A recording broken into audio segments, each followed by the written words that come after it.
Alrighty, boys. So it's been a while since I did one of these videos where I show you guys how to deal with a very specific style. And in this one, I'm going to show you guys how to deal with the wrestler, the panic wrestler that pretty much wrestles because he doesn't have anything else that he could possibly do. So in this match, I decided to go random fighter select, and as you guys can see right there, the game feeds me Carlos Condit.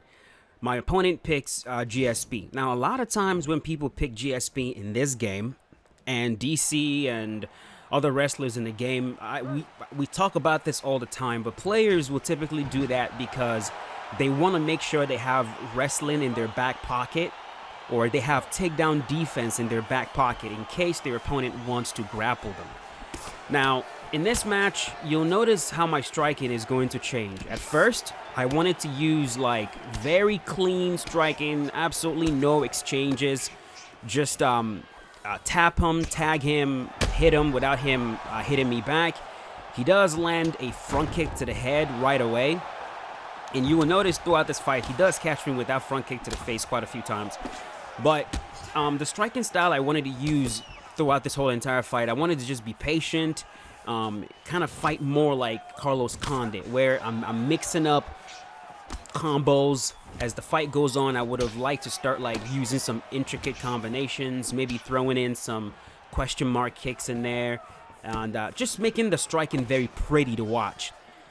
But the one thing I say all the time is when you run into someone that wants to wrestle you in this game, you need to understand that it's not like, well, in most ways, it's actually like in real life. You can't let them shoot on their own accord. You can't let them decide when they get to shoot on you. You have to force them to turn into panic wrestlers. You gotta make them panic shoot. And you do that by turning up your aggression. Like, you gotta get aggressive. And what that's going to do is, well, first of all, if you don't do that, if you allow them to set you up, then it gives them time to trick you and easily mix up takedowns. You know, they'll go for a double, they'll go for a single, they'll go for clinch attempts into takedowns. And of course, if they're doing that and you're backing up and you're retreating and you're trying to avoid them, that is also going to embolden them. It's going to make their striking even that more dangerous because you're worried about their wrestling. Like, a lot of success that opponents will have in this game is based on your impression of them. If they make you afraid of their wrestling, just by default, their striking is going to get extremely dangerous. So you don't want that. You don't want a situation where the guy you're fighting gets to outstrike you just because now you're afraid of takedowns. And so what you do is you do the complete opposite of what your whole entire brain wants you to do. You know, your brain wants you to run. Your brain wants you to back up because at least if you're backing up, maybe then you can see the takedowns coming and maybe you'd be more ready to defend against the takedowns. But the truth is that is not the case. You have to move forward and you have to get aggressive. You got to get extremely aggressive. You have to pepper them with shots. You have to throw repeatedly. And you have to essentially fight desperately to get them out of there with strikes. Because if they're going to take you down, they might as well do it while you're ripping them with combinations. So, in round number 1 right here, as you guys can see, I haven't actually started, like, pouring on the pressure on him. He didn't get a single takedown in the first round, so I was like, whatever. You know, like, he's not really closing the distance properly. He's not doing anything too tricky to try to get me to the ground. He's kind of just shooting into the air. And I'm typically always confident in my ability to deny turn-in takedowns anyways, which is what most people will do. They'll shoot a takedown, they'll turn and try to get you to the ground. And I know how to deny those pretty well unless I make a mistake. So right there he shoots, boom, beautiful sumigeshi to deny that takedown, to get back up to my feet. And right here, I slowly start peppering him a little bit because I'm like, okay, so this dude is going to start trying to grapple me, and we can't let that happen. But as you can see right there, I'm still kind of just, you know, I'm not going too crazy with it. So he rocks me, he gets the fight to the ground. I make my way back to sprawl right there. From sprawl, I was waiting for my grapple advantage. Grapple advantage is the blue bar on the top. I'm waiting for it to fill up to a certain point, because if it fills up to a certain point, then when I try to get back up to my feet, I'm going to be able to do that faster, as opposed to trying to get up before it fills up. So as you guys can see, my up transition is quick. But he muscles me to the cage. Right there, I've got a wizard. Hand on a bicep, which prevents him from hitting me with punches. But he can still knee me if he wants. Now right here, he gets my back. I'm going to attempt to get out of the cage, but instead he pulls me right back down into side control. From side control, I make my way to half guard. From half guard, I get back to full guard. Now from here, I'm trying to see if I can build grapple advantage with attempts, with get up fake attempts to get him to try to deny. Because the more they deny, the more grapple advantage is built. Right there, I build up enough, and so I get back up to my feet. Now he's gonna shoot again. So now I'm like, okay, so he's gonna try to turn this fight into a wrestling match. He's going to try to fight where he's got all the advantages. He's gonna take me down repeatedly and just try to hold me down. And I can't let that happen. My best bet of dealing with this, right there, he goes for this choke right here from side saddle. It's not an easy choke to get out of, but like I get put in this like a million times, so it's like very rarely do you actually come across an opponent that's good enough with your submissions to take you out of it in the first go. A lot of times they have to do it over and over and over again and learn your pattern before they start doing it. So I roll my way back into sprawl. This time I get to half guard. From half guard, at least, I'm not getting my body punched. From half guard, I can try to maybe make my way back to full guard. He postures and throws a few combinations. I pull him down, and I'm going to look for an opportunity to shrimp out and bring my leg back and recover full guard. And round number 2 is going to be over. Now, from round number 3, I decide, okay, his confidence is probably growing. He probably looks at me as someone that he can just take down at will and just have a good old easy match. I'm like, well, that's not going to happen. That's just not going to happen. I'm not going to let that happen. And so right here, I'm going to turn up the pressure, ridiculously turn up the pressure. And this is where you find out if a player is good or not, right here. When you do this, this is what's going to reveal if you're dealing with a bum or if you're dealing with someone that knows how to play the game. Because a player that knows how to play the game will know exactly what to do when you start pouring on this kind of pressure. And he doesn't. And watch how I'm going to shred him right there. He shoots. I'm like, nope, this is panic wrestling right here. Now he's panic wrestling. I'm standing directly in front of him. He gets me in a clinch. Gets me back to the cage.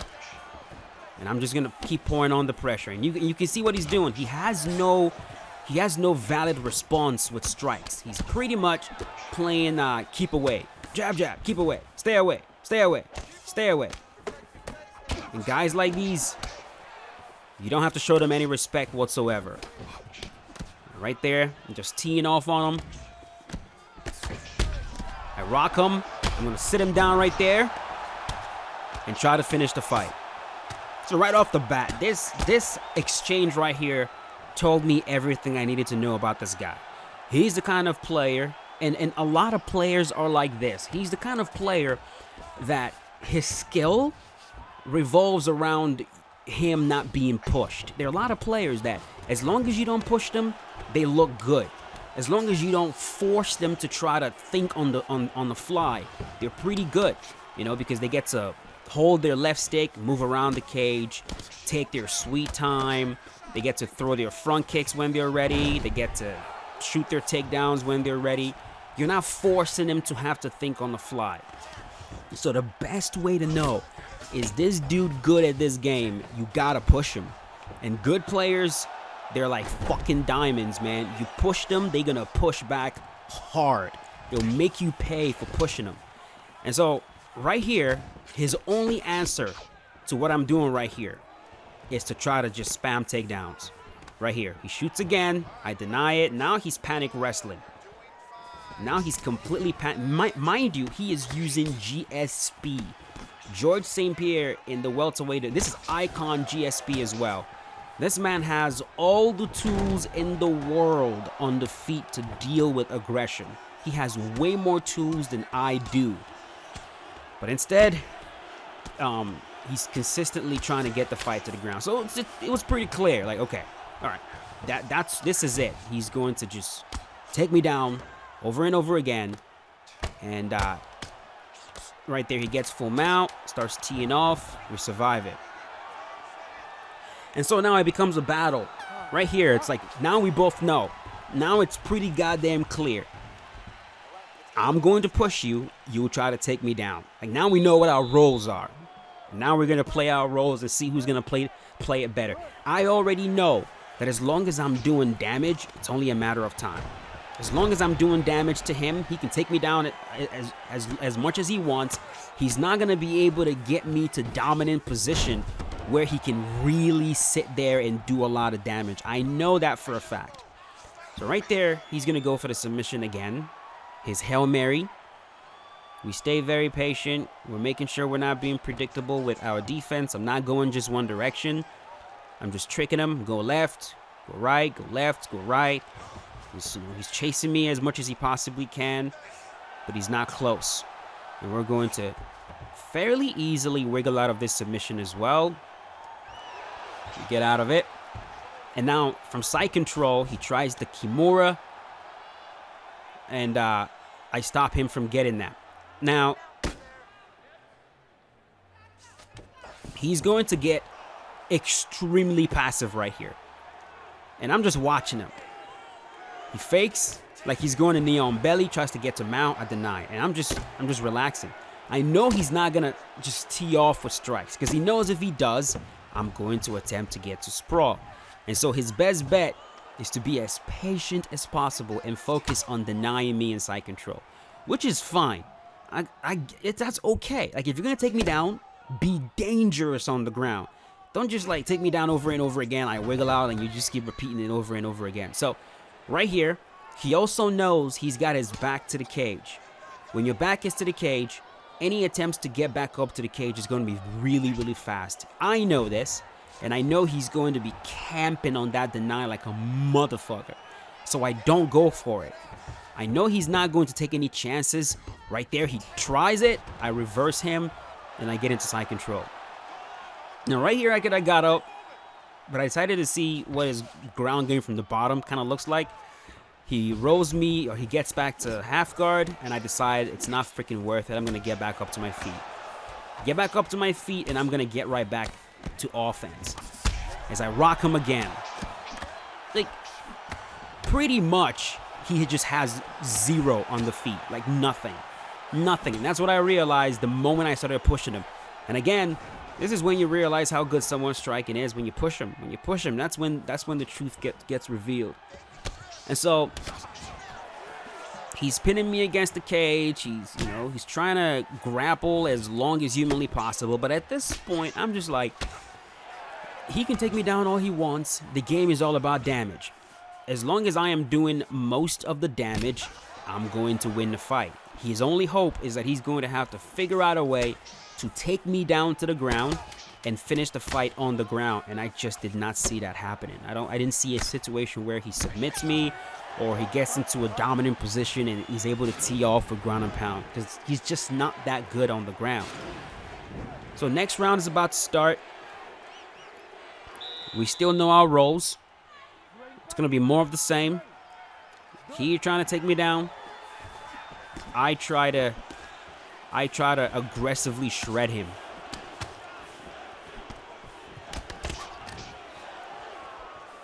And you'll notice he's keeping his combinations very short because he knows if he opens up even a little bit, he's going to get rocked. Like, if he opens up even a little, he'll get rocked. Right here, I tee off to his body, and I'm going to get a beautiful rock to the body and sit him down.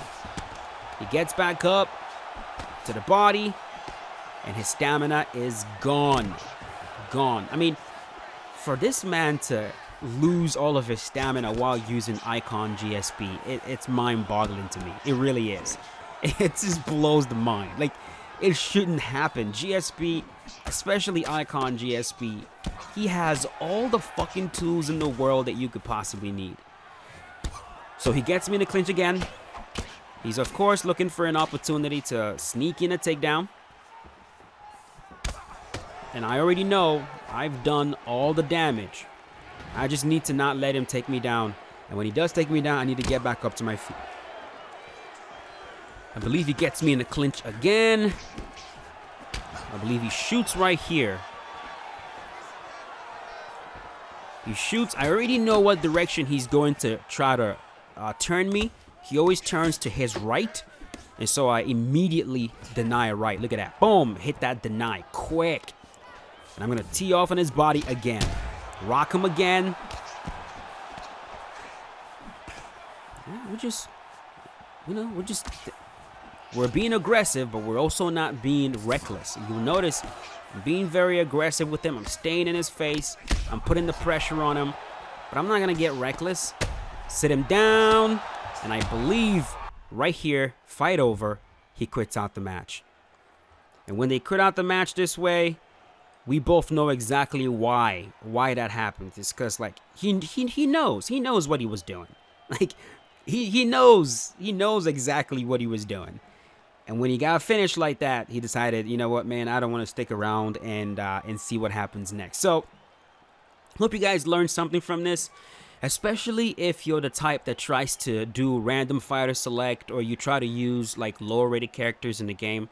You're going to run into the GSBs, you run into the Kamaru Usmans, you run into the DCs, you're going to run into the Jones, you'll run into the Habibs, you know, you'll run into these characters these players that just want to take you down over and over again. Have some confidence in your striking.